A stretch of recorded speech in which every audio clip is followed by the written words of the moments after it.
Hello everyone, welcome to my channel Kof Wasemelika. In this channel I share more of what I understand in prophecy. Today I'm going to be sharing an article that I wrote in 2020. This article is an article on Islam. It is a reply to what happened on the July 18th of 2020.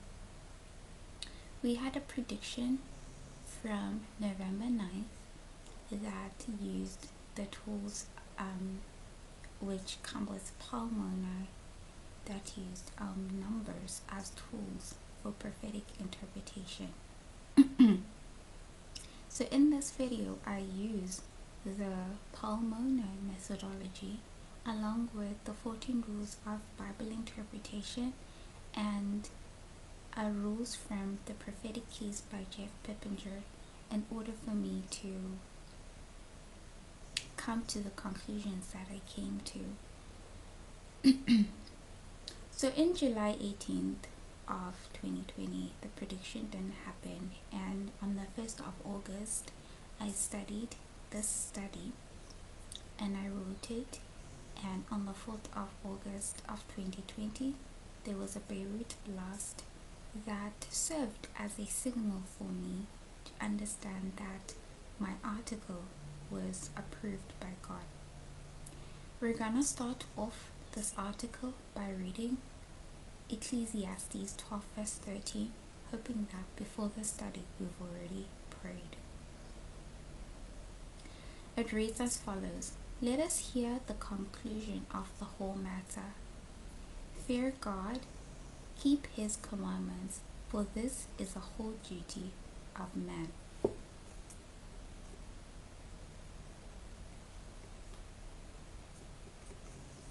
Whenever we talk about Islam, we always first begin in Genesis 16 verse 12, and it reads as follows: And he will be a wild man, his hand will be against every man, and every man's hand against him, and he shall dwell in the presence of all his brethren.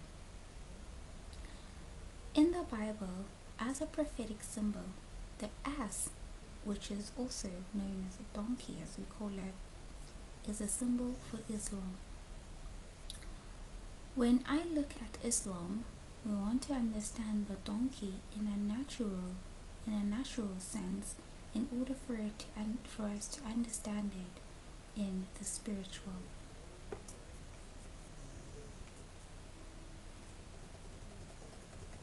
So now I will share with you what I found out when I did research on donkeys naturally. The first point that I want to make is that donkeys are very intelligent. They are very intelligent and are blessed with remarkable memory. They are very sensitive to pain, but they don't share it.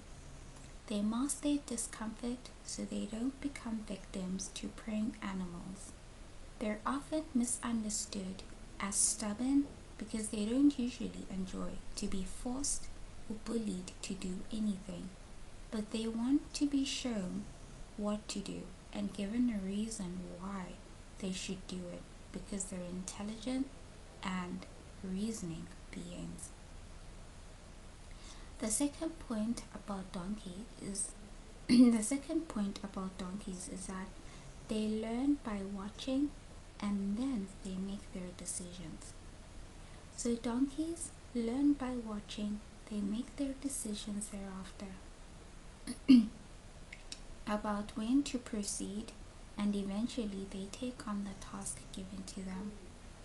The third point is that they live up to 30 or 50 years old.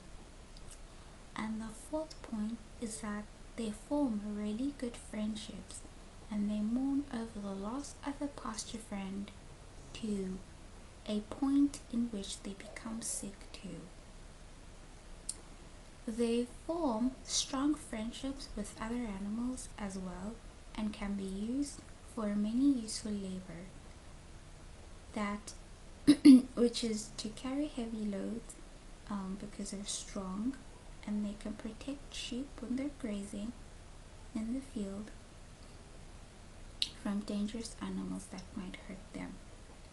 The last point is that they're social animals that enjoy the company of other animals, and they're also low on maintenance, and the food they prefer is much cheaper and simpler than that which horses love. So these are a few facts about donkeys in their natural sense.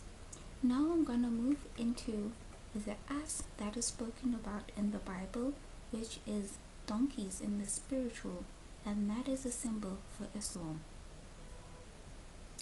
In the beginning of the year, which is 2020, Qasem Soleimani was killed, and this caused a great loss for Iran in the Middle East because he was the general of the army. After that event, they filed a court case asking that President Trump of America be put in jail for that event. The natural therefore agrees with the spiritual. They are emotional, and they mourn over the loss of a pastor friend. When we read Revelations chapter 9 verse 4 and 5, which reads as follows.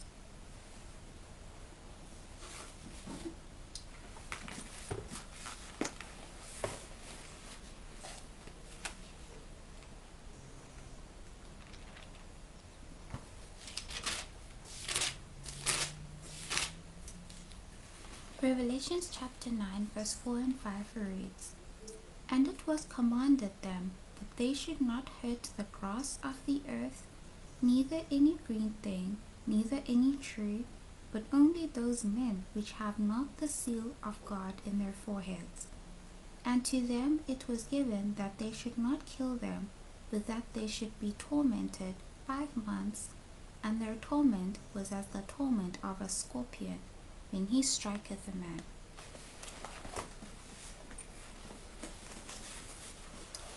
Revelations chapter 4 and 5 is speaking about the first woe, which lasted for 5 months, that being 150 days, and using the principle of a day for a year, taken from Ezekiel chapter 4 verse 6 and Numbers 40 verse 34, that can be 150 years. This 150 years, when you look in history, you can date it back to the beginning of it being the 27th of July 1299 and it ending on the 27th of July 1449, as John the Baptist had been shown. The children of God were protected and not harmed, as they are symbolically mentioned here in this text as the grass of the earth. And grass, we know, are people when we read Isaiah 37 verse 27 and Psalms 103 verse 15. So the sheep, so men are grass from these verses. The natural donkey can also be employed by the owner to protect the sheep while they graze in the field. The natural therefore agrees with the spiritual, and upon 2 witnesses something is established. Just to end off, I want to read the 2 verses that state to the day for a year principle, and the 2 verses that say that people are grass. So the first verse that I'm going to read is Ezekiel chapter 4 verse 6.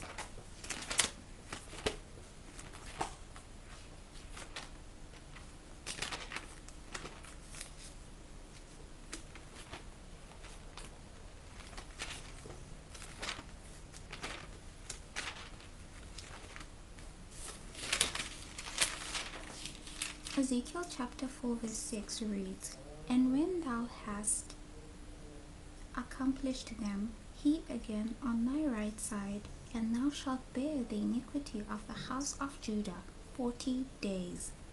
I have appointed thee every day for a year. And when we look at Numbers 14 verse 34,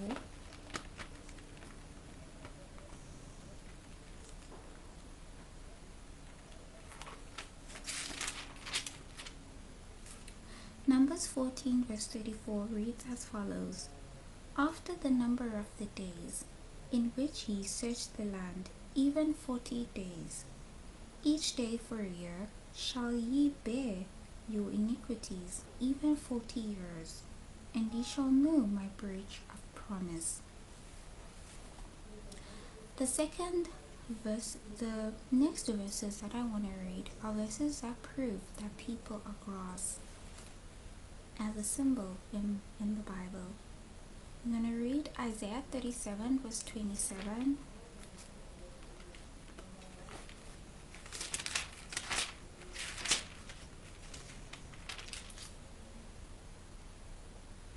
Isaiah 37 verse 27 reads as follows: Therefore their inhabitants were of small power, they were dismayed and confounded. They were as a grass of the field, and as a green herb, as a grass on the housetops, and as corn blasted before it be grown up. And the second verse that I'm going to read is Psalms 103 verse 15.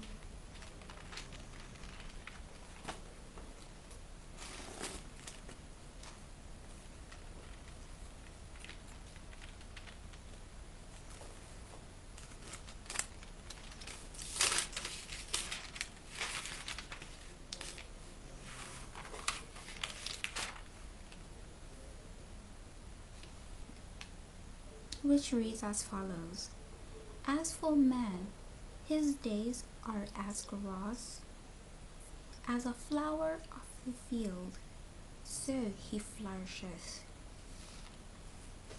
So here in this verse, the days are equated, when they're talking about man, the days are equated to grass, and he is equated to flowers. So we are trees, can be flowers, can be grass, as man in the Word of God.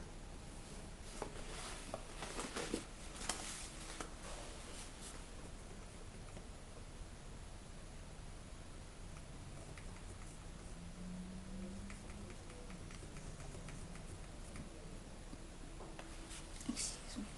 Now I'm going to be talking about July 18th. This is a reply to our studies of Nashville being moved, which didn't happen in July 18th.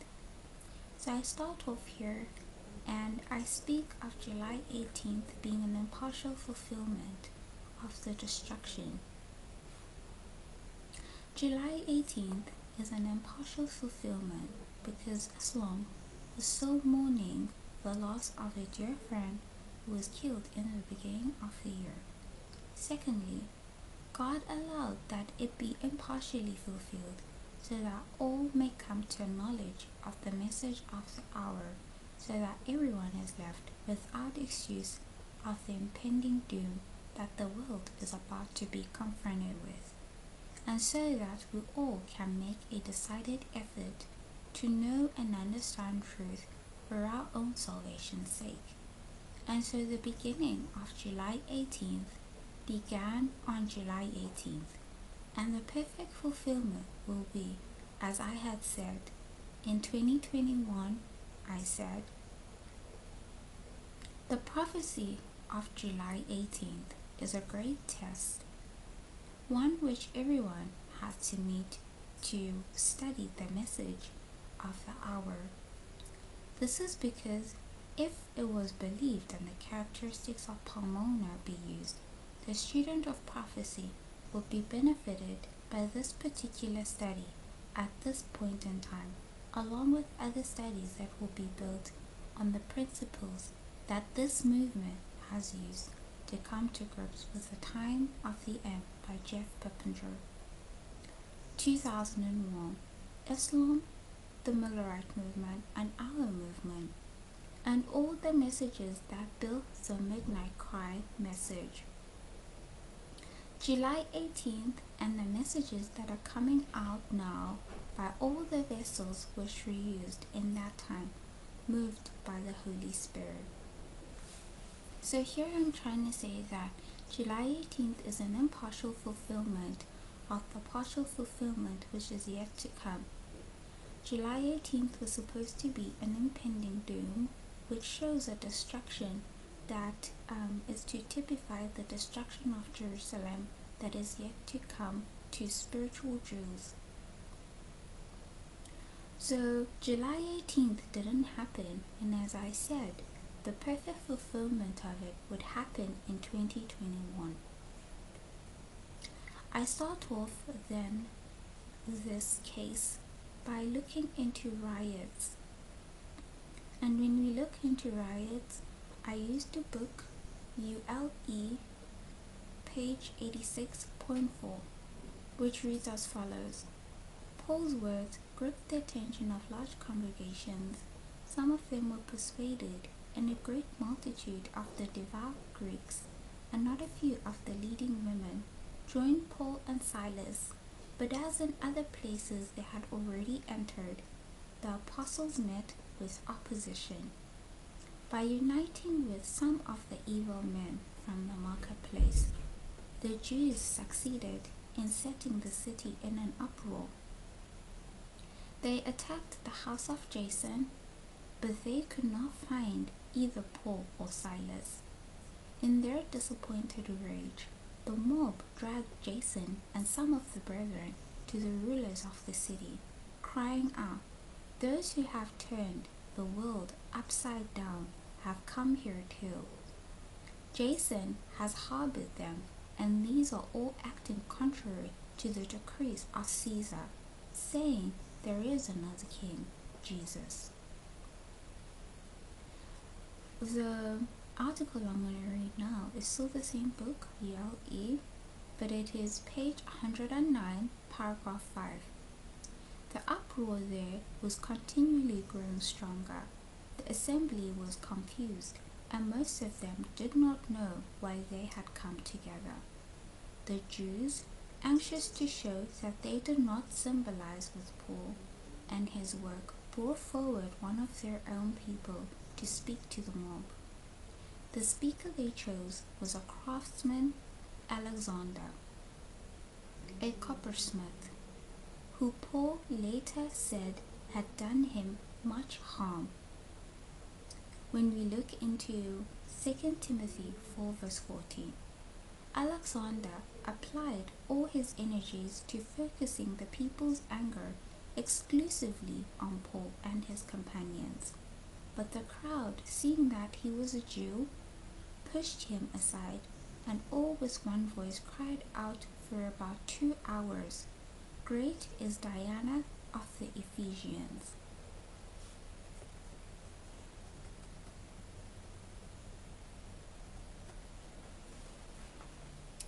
There is much to glean from these 2 paragraphs. As you see, there are at least 2 things that appear here. The first one is the uproar of the mob, and the second one is the crying out for 2 hours.